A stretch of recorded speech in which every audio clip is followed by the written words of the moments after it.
जमीन पर जंग होने की वजह से जमीन पूरी तरह से बर्बाद हो चुकी थी, इसलिए धरती से कुछ लोगों को चांद पर भेजा गया ताकि वह वहां पर कॉलोनी बना सके और इंसानों के रहने लायक बना सके। और सारा काम हो जाने के बाद इंसान धरती छोड़कर चांद पर रहने लगे। लेकिन चांद पर रहना इतना आसान नहीं था, वहां पर मीटियोर का तूफान आता रहता था, इसलिए उन लोगों को अपने सारे फैसले बदलने पड़े और उन्होंने चांद पर माइनिंग शुरू कर दी ताकि वह चांद पर रहने के और आसान तरीके ढूंढ सके। और धरती से बहुत सारे लोगों को लाया गया जिन्हें माइनिंग के काम पर लगाया गया था। उन लोगों को माइनर कहा गया और वह सभी माइनर चांद पर अपनी फैमिली के साथ रहने लगे। अगले सीन में हमें माइनर के बच्चे दिखाए जाते हैं जो कि वहीं पैदा हुए और वहीं रह रहे थे। वे सभी मिलकर स्पेस रोवर यानी चांद पर चल सके ऐसी गाड़ी को चुराने की कोशिश कर रहे थे, लेकिन तभी वहां कोई आ जाता है और सारे बच्चे छुप जाते हैं। और उनमें से एक बच्चा जिसका नाम कैलिब होता है, उसके हाथ में एक कैप्सूल होता है। उसके डैड भी एक माइनर थे जो कि काम के दौरान मारे गए थे। कैलिब को 3 दिन बाद ओमेगा प्लेनेट पर भेजने का फैसला किया जाता है, जहां पर उसे किसी दूसरी फैमिली को गोद दे दिया जाता, जहां पर बहुत शांति और लोग बहुत अच्छे तरीके से रह रहे होते हैं। और हमें पता चलता है चांद से ओमेगा प्लेनेट तक जाने में 75 साल का वक्त लगता है, जिसके दौरान इंसान स्लीपिंग चैम्बर में रहता है और उस स्लीपिंग चैम्बर के अंदर उस इंसान की उम्र नहीं बढ़ती।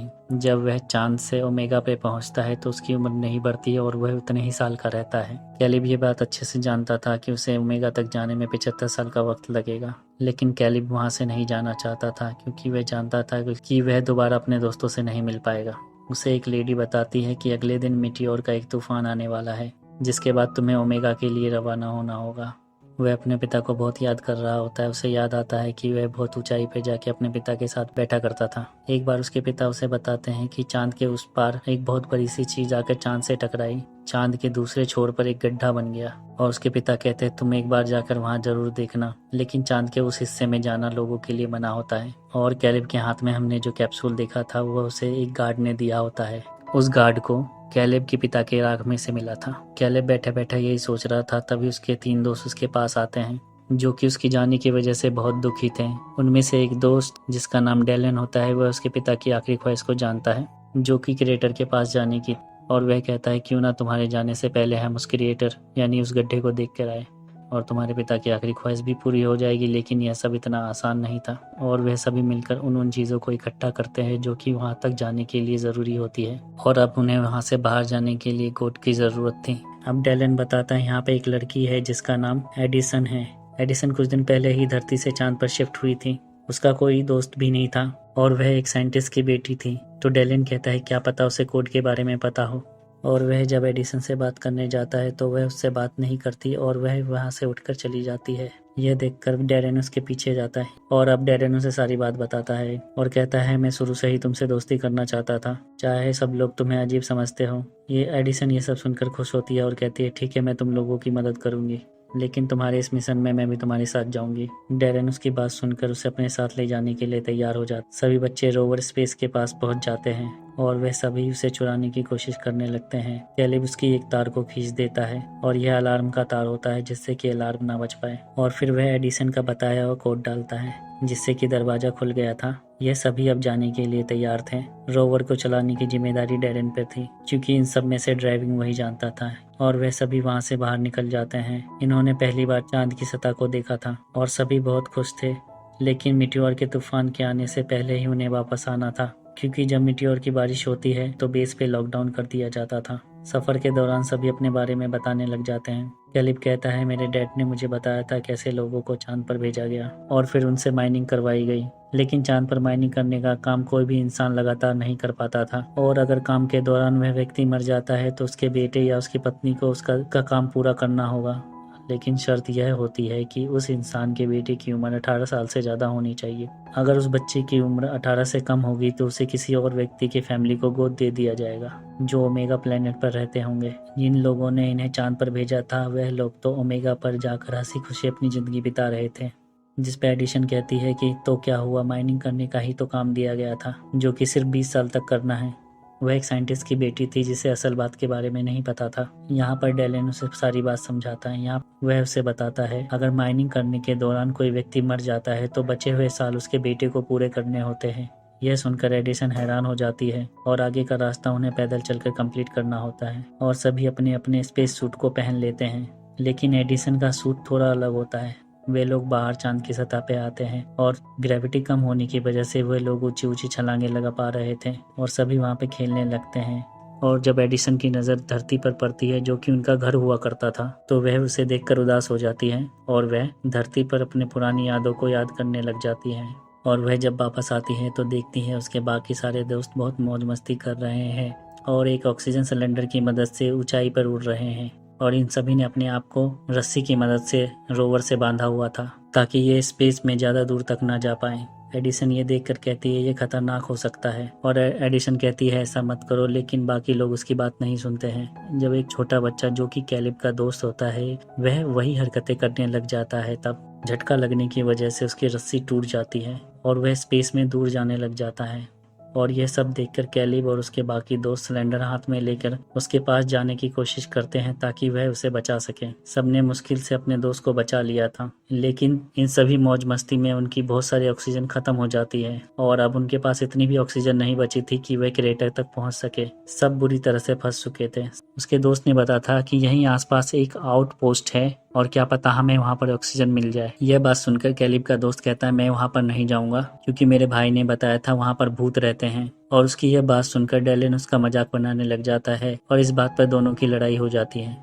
यह सब देखकर कैलिब जोर से चिल्लाता है और कहता है कि हमारे पास साथ बिताने के लिए वक्त बहुत कम है और तुम आपस में लड़कर यह बिताना चाहते हो। और उसकी यह बात सुनकर दोनों ने दोबारा से दोस्ती कर ली थी और फिर वे सब उस आउटपोस्ट पर पहुंच जाते हैं और वहां पर बहुत अंधेरा था। उन लोगों को वहां पर इंसानों की परछाइयां भी नजर आती हैं और वहां लाइट जलाने के बाद उन्हें पता चलता है वह परछाइयां इंसान की नहीं रोबोट्स की ही थी। और तब उन्हें पता चलता है ये कोई आउटपोस्ट नहीं है बल्कि यह एक घर का मॉडल है कि अगर इंसान चांद पर रहते तो वहाँ के घर कैसे होते। और फिर उन लोगों को वहाँ पर थोड़ा खाना और ऑक्सीजन मिल जाती है और रात भी हो चुकी थी, इसलिए वो लोग फैसला करते हैं कि वह लोग रात को वहीं रुकेंगे। और डेलन एडिसन को बताता है कि मेरे डैड मुझे अकेला छोड़कर चले गए। और फिर एडिसन भी अपने बारे में बताने लग जाती है। वह बताती है मेरे माता पिता का डाइवर्स हो गया था जिसके बाद मेरी मम्मी मेरे भाई को लेकर ओमेगा प्लेनेट पर चली गई और मैं बहुत अकेला महसूस करती हूँ। और फिर हमें दिखाया जाता है सब लोग सो चुके होते हैं और कैलिब अभी भी जाग रहा होता है और वह एडिसन से बातें कर रहा होता है और वह कहता है कि मेरे डैड की मौत के बाद डेलन ने मुझे सहारा दिया, वही मेरा सब कुछ है। मेरे जाने के बाद डेलन अकेला रह जाएगा, तो मेरे जाने के बाद हमेशा तुम डेलन के साथ रहना और उसका ध्यान रखना। और वह कहता है मुझसे वादा करो एडिसन। और अगली सुबह वे लोग फिर से अपना सफर शुरू करते हैं, लेकिन अब उनके रोवर की बैटरी खत्म हो चुकी होती है और अब उनके पास ऑक्सीजन की भी कमी थी और उन्हें मेट्योर के तूफान से पहले वापस स्पेस पर भी पहुंचना था।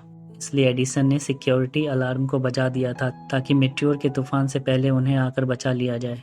और यह सभी उस क्रिएटर के पास जल्दी से पहुंच जाते हैं जो कि दिखने में बहुत बड़ा था और वह लोग सीढ़ियां उतर के क्रिएटर के अंदर चले जाते हैं जहां पर उन्हें एक बटन दिखाई देता है जिसे एडिसन दबा देता है और उसके बटन दबाते ही वह जगह बिल्कुल बदल जाती है और उन्हें लगता है कि वह धरती पे है, लेकिन यह जगह असल नहीं थी, लेकिन फिर भी उन्हें बहुत अच्छा लगता है। और फिर कैलिब वहाँ एक पत्थर को हटाता है जिसके नीचे उसे उसके माँ बाप की फोटो और राख मिलती है। कैलिब ने उस तस्वीर में अपनी माँ को पहली बार देखा था और वह समझ जाता है उसके डैड क्यों चाहते थे कि वह वहाँ पर जाए और वह बहुत दुखी था। और डेलन उसे कहता है तुम अपनी जिंदगी के इस हसीन चांस को क्यों गवा रहे हो। और वह कहता है कि यहाँ का हर इंसान यही चाहता है कि वह अपनी माइनिंग के 20 साल पूरे करके ओमेगा पर जाएगा और तुम्हारे डैड ने भी तो इसीलिए अपनी जान दे दी। और उसके बाद उसे पता चलता है कि उसके डैड ने जानबूझकर अपनी जान ले ली थी ताकि कैलिब को ओमेगा पर भेज दिया जाए ताकि वह एक अच्छी जिंदगी गुजार सके, जिसके बारे में कैलिब के अलावा सब जानते थे। और सभी उसे समझाते हैं कि अपने डैड के गिफ्ट को लेने से इनकार मत करो,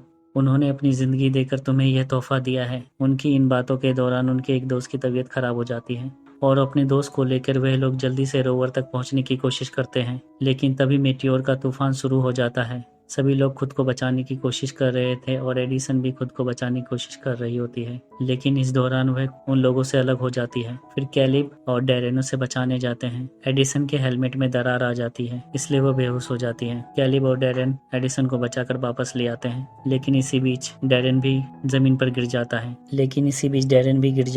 लेकिन उसे कैलिब ने बचा लिया होता है और सभी रोवर के अंदर आ जाते हैं और रोवर की खिड़कियां भी तूफान की वजह से टूट जाती है और उनके पास ऑक्सीजन भी कम होती है। इसलिए वह अब जिंदा नहीं रह सकते थे और सभी उसी रोवर में बैठकर अपनी मौत का इंतजार करने लग जाते हैं और सब लोग समझ जाते हैं कि अब वह नहीं बच पाएंगे, लेकिन उन्हें इस बात की खुशी होती कि वह सभी साथ मरेंगे। थोड़ी देर बाद वह सभी बेहोश हो जाते हैं। के बाद हमें कहानी कुछ वक्त आगे की दिखाई जाती है। हमें कैलिब दिखाया जाता है जो कि ओमेगा पर पहुंच चुका होता है और तब उस हादसे को 75 साल हो चुके होते हैं। कैलिब रायो स्लीप में था, लेकिन अब वह जाग चुका था क्योंकि ओमेगा पर जाने में 75 साल लगते हैं और वहां पर जाने वाला इंसान रायो स्लीप में बंद रहता है, जिसमें उसकी उम्र नहीं बढ़ती है।